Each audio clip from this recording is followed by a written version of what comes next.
उन्हाळी सुट्टी निबंध मराठीमध्ये. उन्हाळी सुट्टी हा वर्षातील माझ्या आवडत्या वेळापैकी एक आहे. कारण जवळजवळ दरवर्षी मी आणि माझे कुटुंब लांब सुट्ट्यांसाठी योजना बनवतो. उन्हाळा हा आपल्यासाठी तणावमुक्त, सहलीवर जाण्यासाठी आणि निसर्गाच्या जवळ जाण्याचा एक आदर्श काळ आहे, जे आपण आपल्या व्यस्त कामामुळे वर्षभर करू शकत नाही. आम्ही सहसा आमच्या आजी आजोबांना भेटायला जातो किंवा कुटुंब आणि मित्रांसह सहलीला जातो.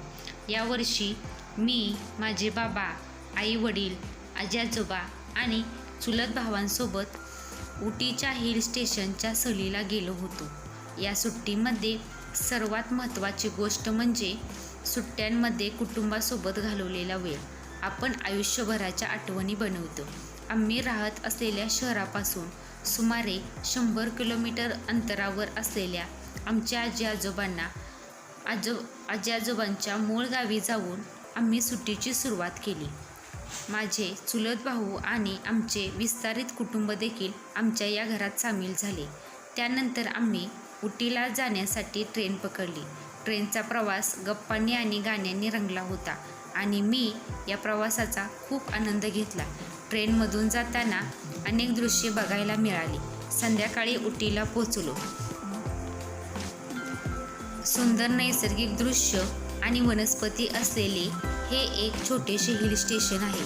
मी दुसऱ्या दिवसाची सुरुवात माझी आजी आजोबा आणि चुलत भावांसोबत मॉर्निंग वॉकने केली. त्यानंतर मी माझा नाश्ता केला आणि संपूर्ण कुटुंब शहरभर फिरलो.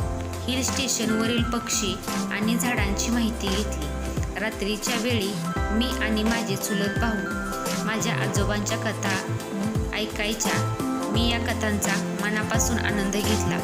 माझ्या सहलीच्या शेवटी आम्ही गावी काही स्मृतिचिन्ह घेण्यासाठी खरेदीला गेलो. माझी उन्हाळ्याची सुट्टी लांबली असूनही हा प्रवास मला त्यावेळचा सर्वात अविस्मरणीय अनुभव होता.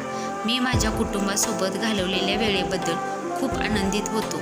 यानंतरच्या सुट्टीत देखील मी माझ्या फॅमिलीसोबत अशाच एखाद्या ट्रिपचे नक्की आयोजन करेन. थँक्यू.